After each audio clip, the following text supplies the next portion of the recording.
कीर्तनं कृष्ण त्वाम अहम शरणं गतः। ओम नमः शिवाय। ओम नमः शिवाय। ओम नमः शिवाय। अथ श्री अग्नि महापुराण एकोनसप्त्याधिकत्रिशततमोऽध्यायः।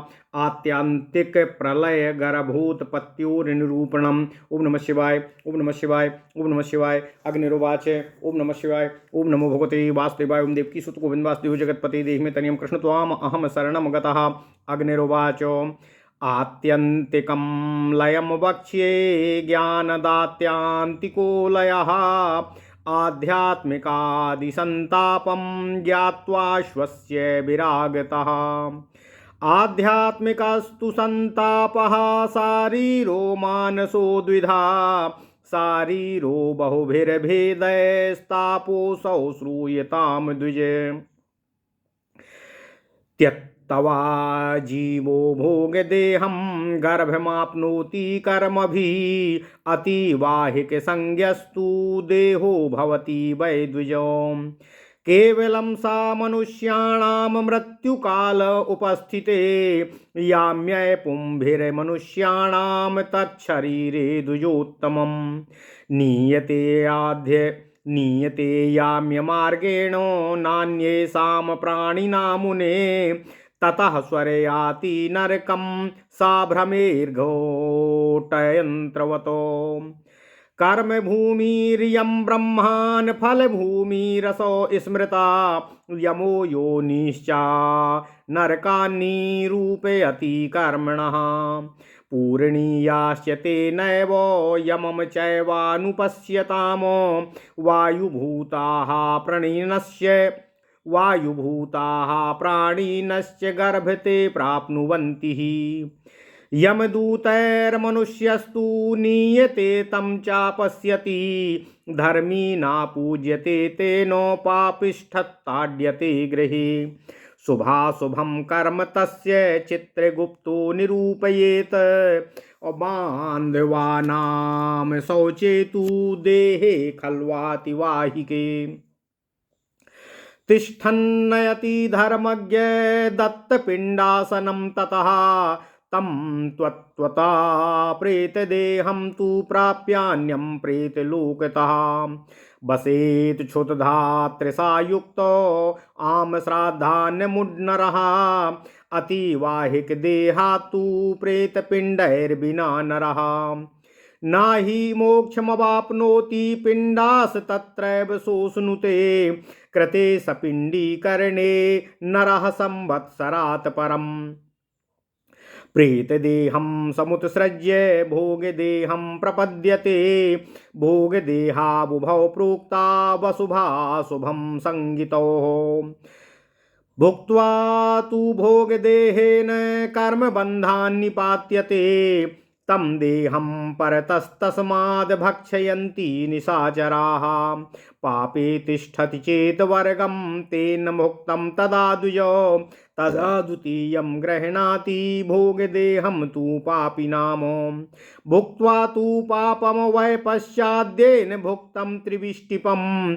शुचीनां श्रीमतां गेहे स्वर्गभ्रष्टोऽभिजायते।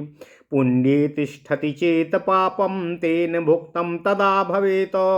तस्मिन् संभक्षिते देहे शुभं गृह्णाति विग्रहम्। कर्मण्यल्पावशेषे तु नरकादपि मुच्यते। मुक्तस्तु नरकाद्याति तिर्यग्योनि न संशयः। जीवः प्रविष्टो गर्भं तु कललेप्यत्र तिष्ठति। धनीभूतं द्वितीये तु तृतीये वै वास्ततः। चतुर्थे स्थीनि त्वन्मासं पंचमे रोम संभवः। षष्ठे चेतोऽथ जीवस्य दुःखं विन्दति सप्तमे। ओम नमः शिवाय। ओम नमः शिवाय। ओम नमः शिवाय। ओम नमो भगवते वासुदेवाय। ओम देवकी सुत गोविंद वासुदेव जगत्पते देहि मे तनियं कृष्ण त्वाम अहम शरणं गतः। ओम नमः शिवाय। जरायुवेष्टिते देहे मूर्ध्नि बद्धाञ्जिलस्तथा। मध्ये क्लीबं तु वामे स्त्री दक्षिणे पुरुषस्थितिः। तिष्ठत्युदरभागे तु पृष्ठ्याभिमुखस्तथा। यस्यां तिष्ठत्यसौ योनौ तां सा वेत्ति न संशयः।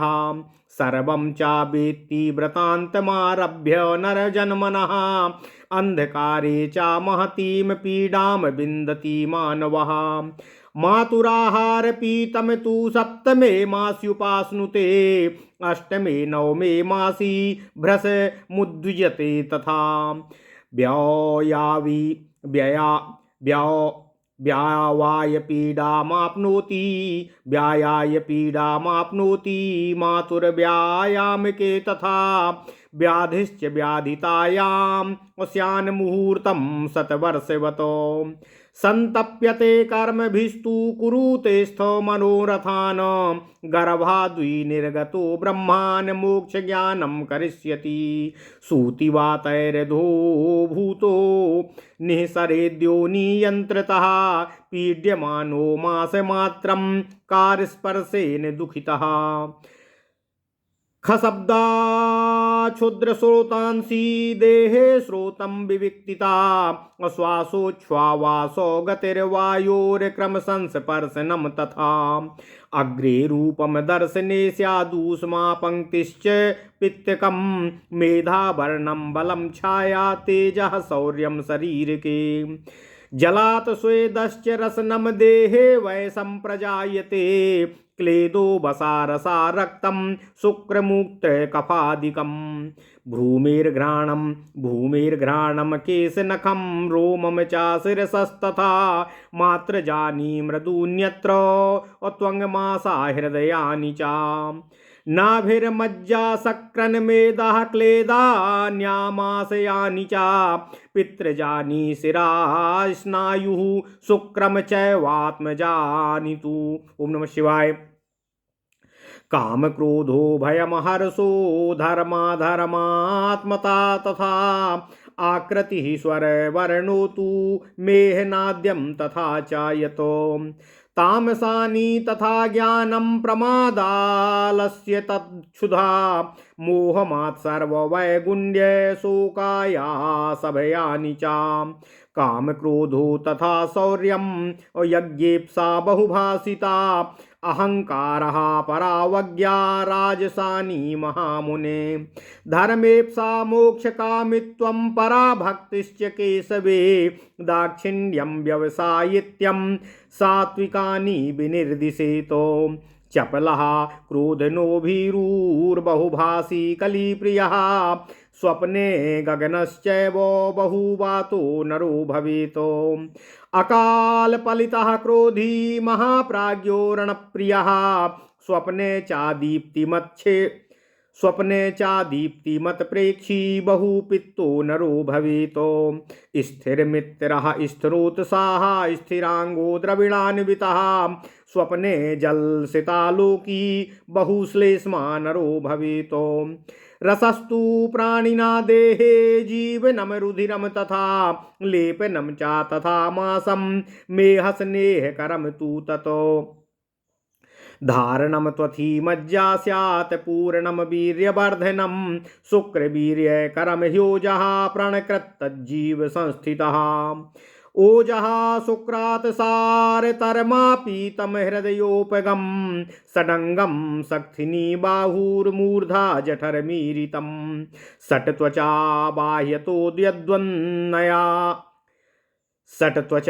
बाह्यतो यद्वदन्या रुधिरधारिका किलासधारिणी चान्या चतुर्थी कुंडधारिणी पंचमीमिन्द्रियस्थानं षष्ठी प्राणधरा तथा पंचमीमिन्द्रियस्थानं षष्ठी प्राणधरा मता कला सप्तमी मांसधरा द्वितीया रक्तधारिणी।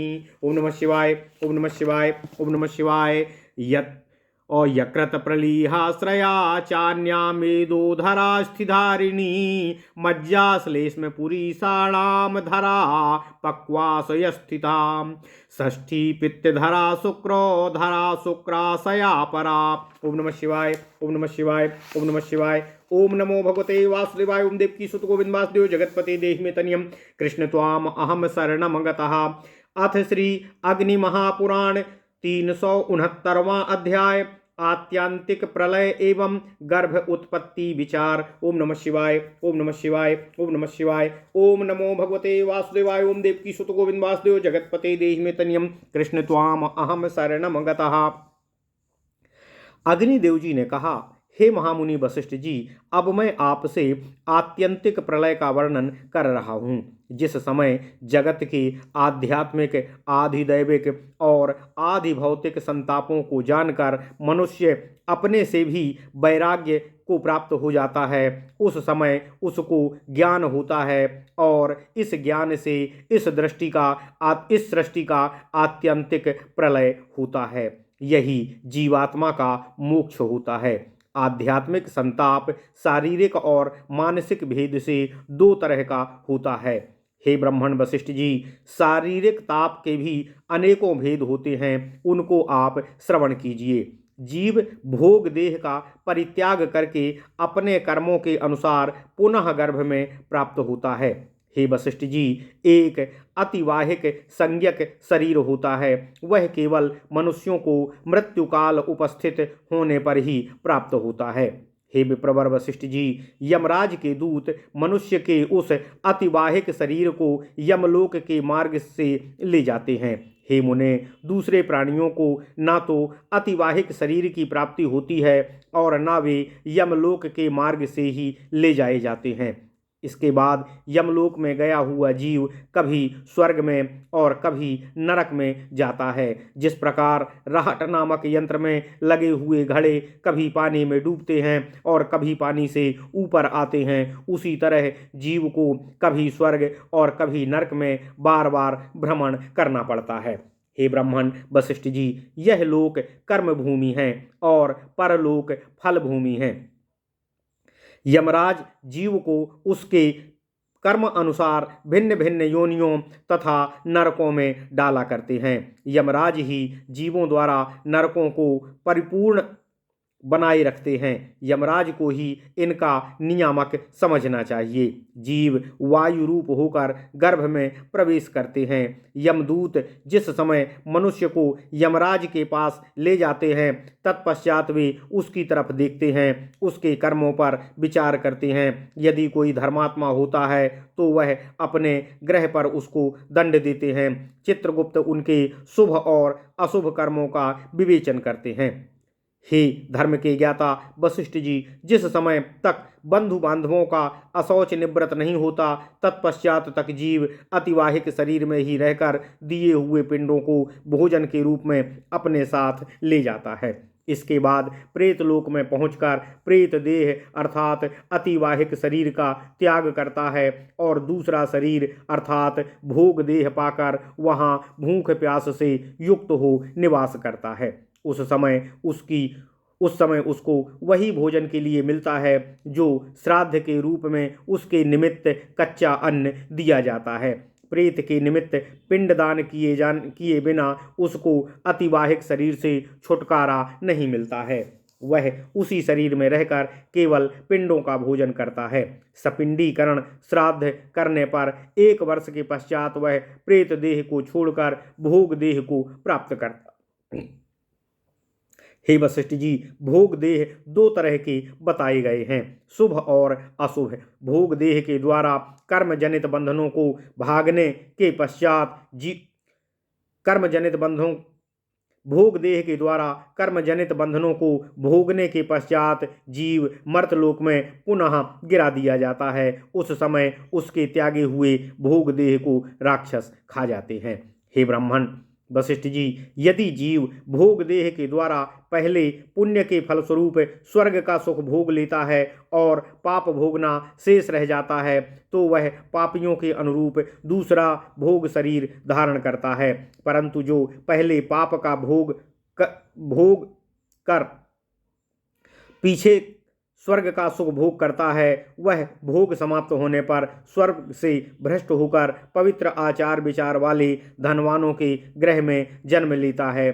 हे वशिष्ठ जी, यदि जीव पुण्य के रहते हुए पहले पाप भोगता है तो उसका भोग समाप्त होने पर वह पुनः पुण्य भोग के लिए श्रेष्ठतम देवोचित्त शरीर धारण करता है। जिस समय कर्म का भोग थोड़ा सा ही शेष रह जाता है तो जीव को नरक से भी छुटकारा मिल जाता है। नरक से निकला हुआ जीव पशु पक्षी आदि तिर्यक योनि में ही जन्म लेता है, इसमें संदेह नहीं है।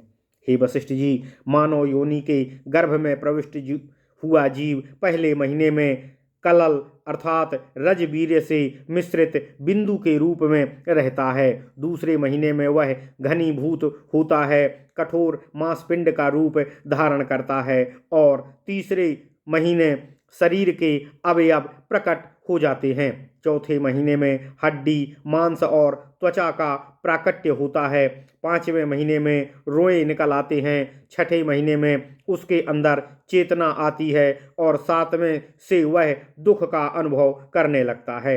उसका सारा शरीर झिल्लियों में लिपटा हुआ होता है और मस्तक के पास उसके जुड़े हुए हाथ पैर बंधे रहते हैं। यदि गर्भ का बालक नपुंसक हो तो वह उदर के मध्य भाग में रहता है, कन्या हो तो उदर के वाम भाग में रहती है और पुत्र हो तो उदर के दाहिने भाग में रहता है। पेट के विभिन्न भागों में रहकर वह पीठ की तरफ मुंह किए रहता है। जिस योनि में वह रहता है उसको अच्छी तरह से ज्ञान होता है, इसमें तनिक भी संदेह नहीं है।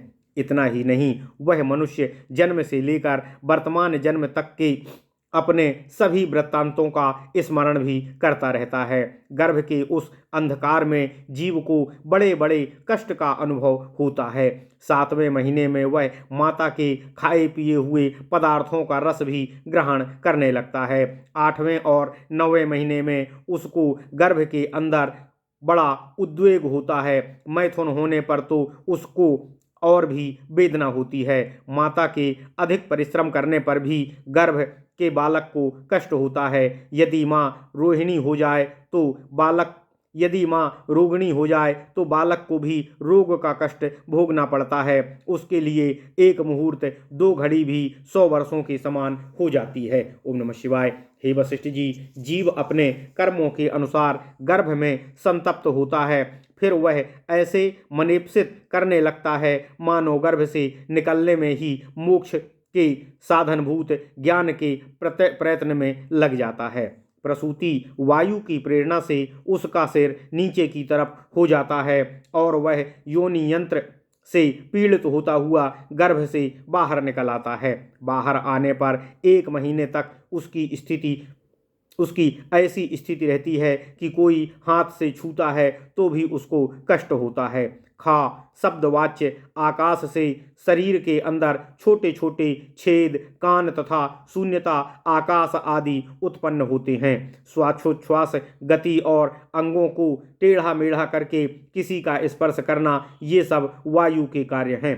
रूप, नेत्र, गर्मी, पाचन क्रिया, पित्त, मेधा, वर्ण, बल, छाया, तेज और शौर्य ये शरीर में अग्नि तत्व से प्रकट होते हैं। पसीना, रसना अर्थात स्वाद का अनुभव करने वाली जिह्वा, क्लेद अर्थात गलना, बसा, चर्बी, रसा, रस ग्रहण की शक्ति, शुक्र, वीर्य, मूत्र और कफ आदि का जो देह में प्रादुर्भाव होता है वह जल से उत्पन्न होता है और जल का कार्य है। घ्राणेन्द्रिय अर्थात सूंघने की शक्ति, केस, नख और सिराएं अर्थात नाड़ियां भूमि तत्व से प्रकट होती हैं। शरीर में जो कोमल पदार्थ त्वचा, मांस, हृदय, नाभि, मज्जा, मल, मेदा, क्लेदन और आमाशय आदि हैं, वे माता के रज से उत्पन्न होते हैं। सिरा, स्नायु और शुक्र का प्रादुर्भाव पिता से होता है तथा काम, क्रोध, भय, हर्ष, धर्माधर्म में प्रवृत्ति, आकृति, स्वर, वर्ण और मेहन अर्थात मूत्र आदि की क्रिया आदि जीव के शरीर में स्वतः प्रकट होते हैं। ये दोष और गुण उसके अपने होते हैं जो प्रारब्ध के अनुसार प्राप्त होते हैं। अग्निदेव जी कहते हैं, हे वशिष्ठ जी, अज्ञान, प्रमाद, आलस्य, क्षुधा, तृषा, मोह, मात्सर्य, वैगुण्य, शोक, आभास और भय आदि भाव तमोगुण से होते हैं। हे महामुनि वशिष्ठ जी, काम, क्रोध, शौर्य, यज्ञ की अभिलाषा, बहुत बोलने की आदत, अहंकार तथा दूसरों का अनादर करना, ये रजोगुण से उत्पन्न कार्य और धर्म हैं। धर्म की अभिलाषा, मोक्ष की आकांक्षा, भगवान श्री हरि विष्णु में पराभक्ति का होना, उदारता और उद्योगशीलता, इनको सत्वगुण से उत्पन्न गुणधर्म समझना चाहिए। चंचल, क्रोधी, डरपोक, अधिक बातूनी, कलह में रुचि रखने वाला तथा स्वप्न में आकाश मार्ग से उड़ने वाला मनुष्य अधिक बात वाला होता है। इसमें बात की प्रधानता होती है। जिसके असमय में ही बाल सफ़ेद हो जाएं, जो क्रोधी, महाबुद्धिमान और युद्ध को पसंद करने वाला हो, जिसे सपने में प्रकाशमान वस्तुएं अधिक दिखाई देती हों, जिसको पित्त प्रधान प्रकृति का उसको पित्त प्रधान प्रकृति का मनुष्य समझना चाहिए। जिसकी मैत्री, उत्साह और अंग सभी स्थिर हों, जो धन आदि से संपन्न हो तथा जिसे स्वप्न में जल एवं श्वेत पदार्थों का अधिक दर्शन होता हो, उस मनुष्य में कफ की प्रधानता होती है। प्राणियों के शरीर में रस जीवन देने वाला होता है, रक्त लेपन का कार्य करता है तथा मांस मेहन एवं स्नेहन क्रिया का प्रयोजक होता है। हड्डी और मज्जा का काम शरीर को धारण करना है। वीर्य की वृद्धि शरीर को पूर्ण बनाने वाली होती है। ओज शुक्र एवं वीर्य का उत्पादक होता है। वही जीव की स्थिति और प्राण की रक्षा करने में सहायक होता है। ओज शुक्र की अपेक्षा अधिक सार वस्तु है। वह हृदय के सन्निकट रहता है और उसका रंग कुछ कुछ पीला होता है। दोनों जंघे ये समस्त पैर के उपलक्षण हैं। दोनों भुजाएं, उदर और मस्तक, ये 6 अंग बताए गए हैं। त्वचा के 6 स्तर हैं। एक तो वही है जो बाहर दिखाई देता है, दूसरी वह है जो रक्त धारण करती है, तीसरी किलास अर्थात धातु विशेष और चौथी कुंड अर्थात धातु विशेष को धारण करने वाली है। पांचवी त्वचा इंद्रियों का स्थान है और छठी प्राणों को धारण करने वाली मानी गई है। कला भी 7 तरह की होती है। पहली मांस धारण करने वाली, ओम नमः शिवाय, ओम नमः शिवाय। दूसरी रक्तधारिणी, तीसरी जिगर एवं यकृत अर्थात जिगर एवं प्लीहा को आश्रय देने वाली, चौथी मेदा और अस्थि धारण करने वाली, पांचवी मज्जा, श्लेष्मा और पुरीष को धारण करने वाली जो पक्काशय में स्थित होती है, छठी पित्त धारण करने वाली और सातवीं शुक्र धारण करने वाली, वह शुक्राशय में स्थित होती है। इस प्रकार महापुराणों में श्रेष्ठ श्री विष्णु वामपाद स्वरूप श्री कृष्ण द्वैपायन भगवान श्री व्यास कृत श्री अग्नि महापुराण अंतर्गत आगत विषयों का विवेचन संबंधी 369वां अध्याय पूर्ण हुआ। इत्यादि महापुराणे भगवान श्री वेद व्यास कृत श्री विष्णु वामपाद स्वरूपे श्री अग्नि महापुराण अंतर्गते आत्यांतिक लय गर्भोत्पत्ति निरूपणम नामैकोनसप्त्याधिकत्रिशततमोऽध्यायः। ओम नमः शिवाय, ओम नमः शिवाय, ओम नमः शिवाय। ओम नमो भगवते वासुदेवाय। ओम देवकी सुत गोविंद वासुदेव जगतपति देहि में तनियम कृष्ण त्वाम अहम